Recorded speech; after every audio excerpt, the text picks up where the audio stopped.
Hey everyone, Marabelle Blue here again with another KEM Top Talk reality TV short on The Bachelor starring Sean Lowe. Now, this is part 2 of 3 of my videos, and this show I will be discussing the two-part show that they showed February 4th and 5th. Well, actually, a 2-day show. I think that's what Chris Harrison called it.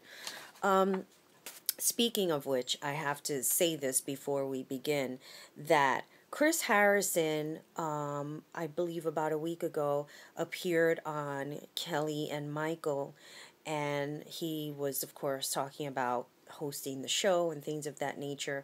Now, I don't know if anybody has noticed. I sure as hell have. I don't know how long ago I noticed it, though. I'm not sure if I noticed it on Bachelor Pad or the Emily season, but Chris Harrison is no longer donning a ring. Now, we all know that Chris Harrison was married, and if you ever followed The Bachelor some seasons ago, there was this really crazy out there woman that I actually really liked, who called on Chris Harrison and told Chris Harrison that he was cheating on his wife. Now, of course, he just, bypassed that with a minimum of concern. But now I'm starting to wonder how valid was this claim, because now he's no longer married. Chris Harrison has a good way of taking himself out of the spotlight and putting the spotlight on somebody else. So yes, he is single, and no, I'm not interested. Just in case you were wondering. Because I know how my audience thinks. So if it was true, then whatever. The fact of the matter is that he's not married, and that's it. Period. The end. Now, another thing I wanted to talk about was not too long ago, Emily was blogging about Sean's adventures in The Bachelor, and I guess talking about his choices or whatever. And it's like, how bizarre is that? The woman can't even pick a good man, and she's sitting here blogging about who Sean should pick. I think that Sean was lucky that he was let go when he was, because clearly Emily did not know what she wanted.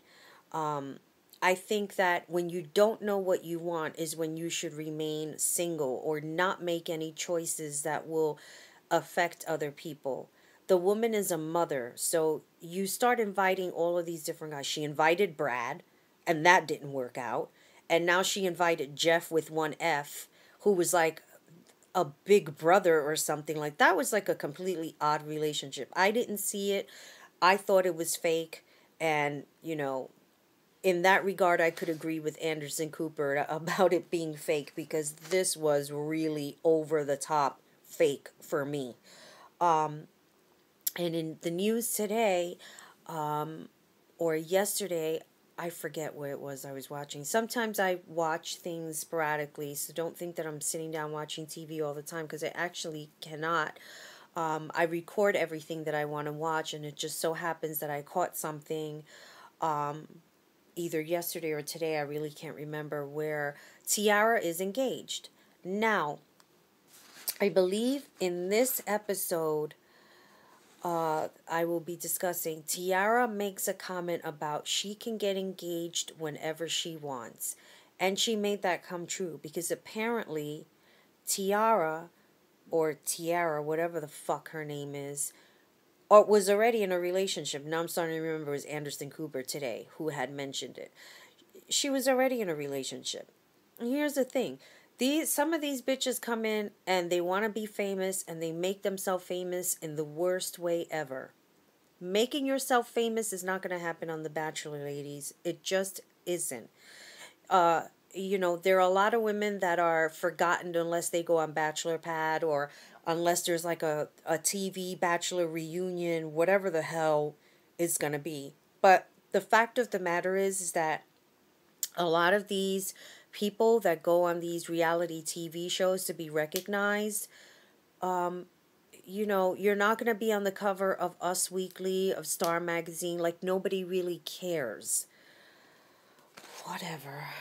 So, getting back to the February 4th and 5th show, there were 11 girls left, and they took a trip to Montana.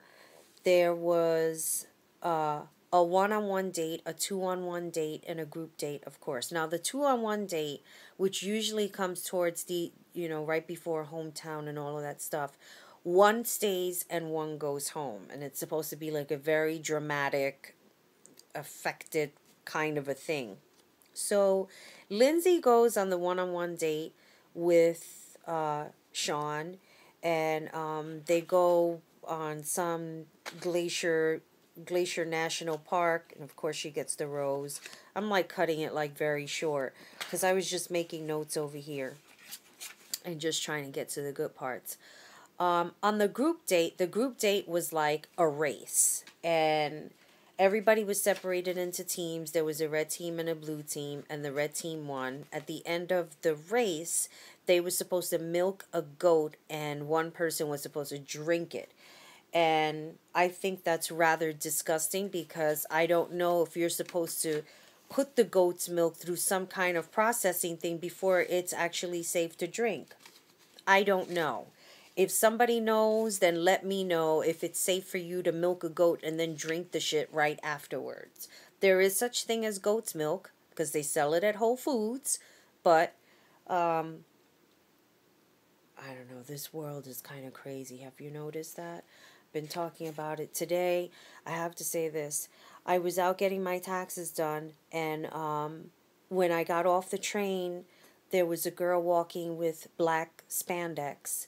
And, black spandex, the point to getting black spandex is, because you don't see through it. And, when it starts to wear and tear, you'll see through the pants. And it was sunny out today here in New York. And when I got off the train, there she was walking ahead. And I'd start seeing the outline of her panties. She's wearing white panties. And not only is she wearing white panties, but the panties say, "I love the nightlife." And it was like, "I heart the nightlife," through these black spandex. I think that I was more traumatized by that than seeing Invasion of the Body Snatchers when the man and the dog were morphed together. That was really bad. My mouth was open.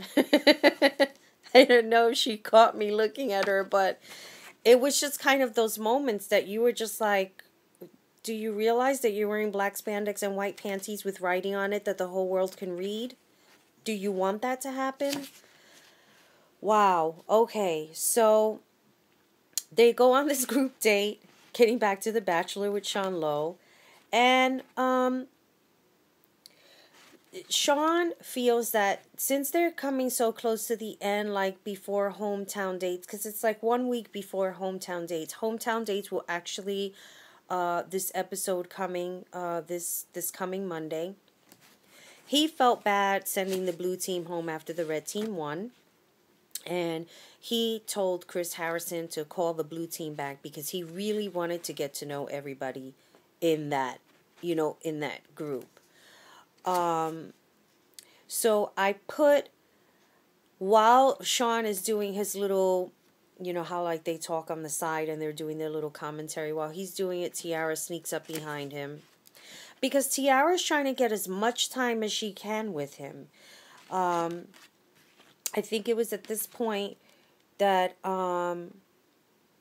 she had a one-on-one date with him.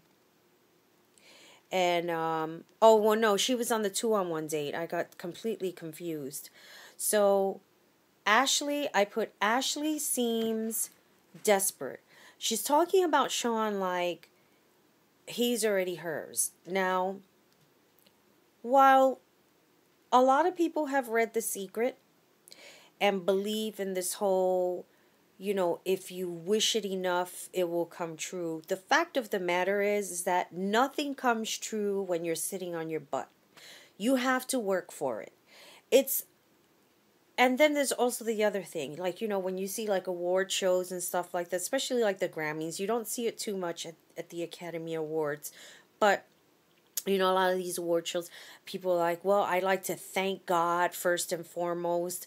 It's like, God, and this is my own personal opinion, okay? For me, it's about the universal law, the laws of karma. What you give to the universe is what you put in. Or what you put in is what you get back. That's what I meant to say. Now I sound like a dummy. Anyway, what you put in is what you get back. Things don't just happen by osmosis. I really don't believe that at all.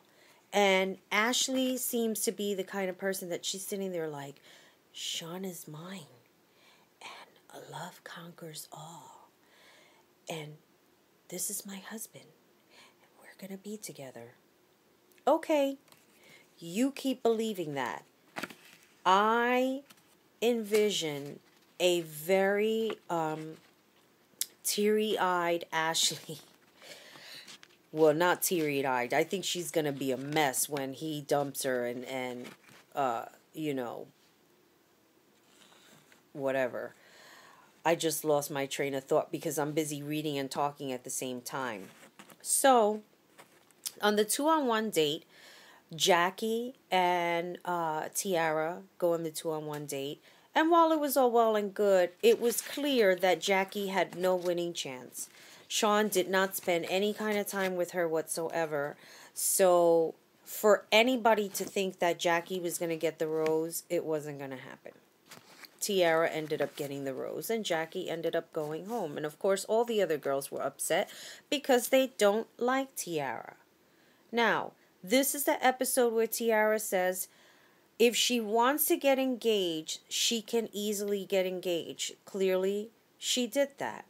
Later on down in the episode, Chris Harrison has a conversation with Sean about where everything is going, because in this part of the show, he just seemed really confused and perplexed about what it was that he wanted to do.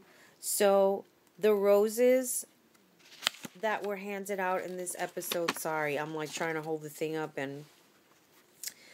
and tell you what I'm reading on my cards.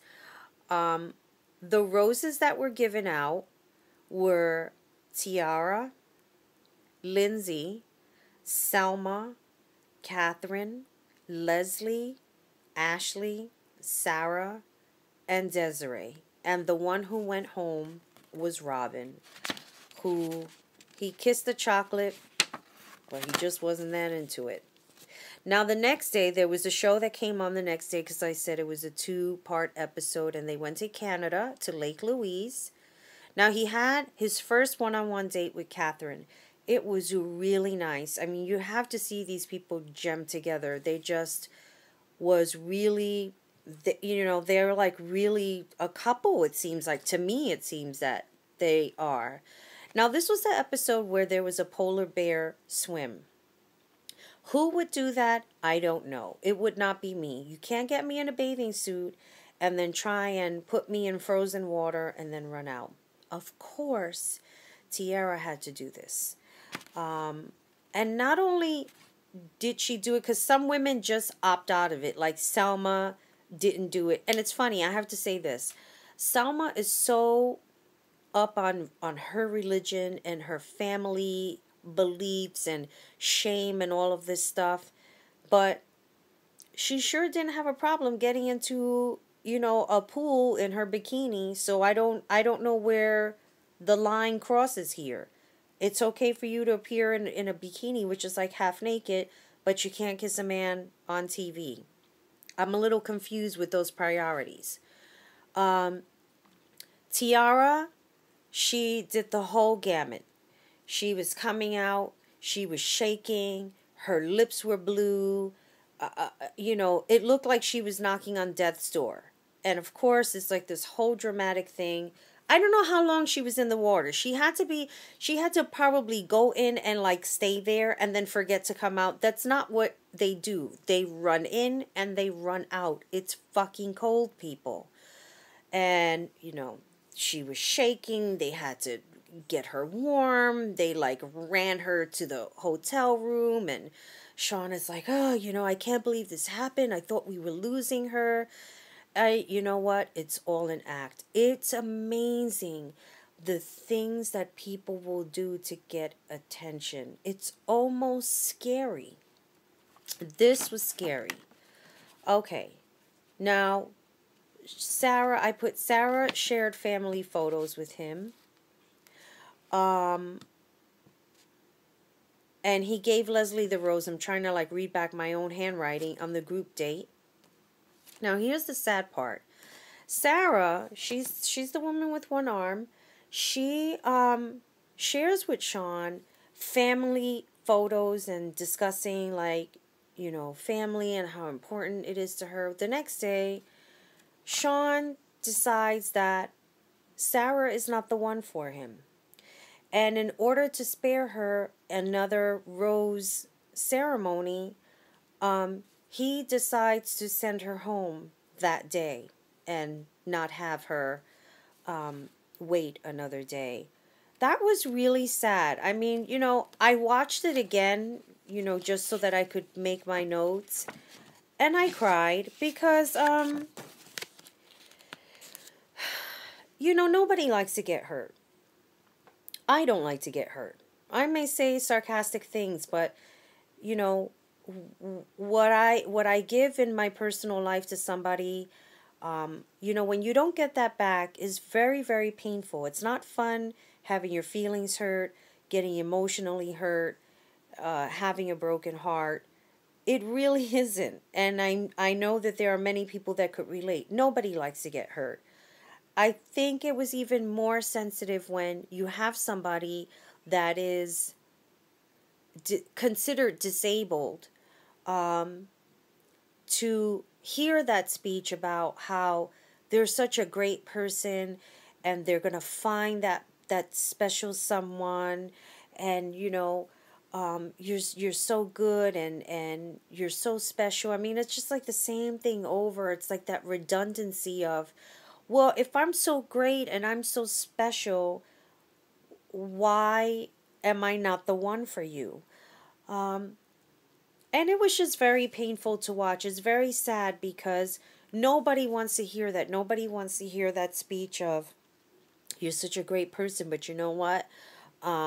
This person who has a little less than me and is much more hideous and, out of shape or whatever, I'd rather be with them than just have a normal life with you. And I'm just talking about something personal that happened to me.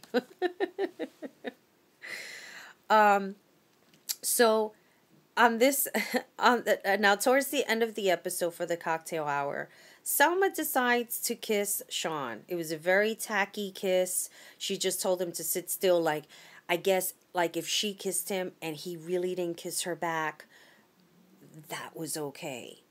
And I put, Selma kissed Sean, still talking about her culture, etc.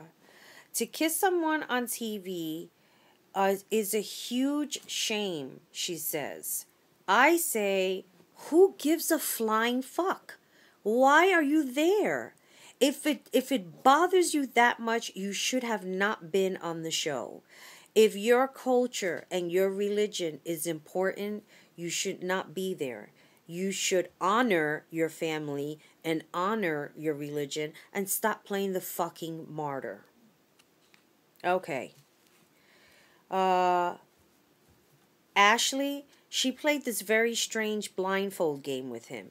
I don't know, it's like she has something to prove. Well, here's a blindfold, I want you to put it on, and I want you to do all these things for me, just so that I could prove myself that I can trust you. Why would you do that?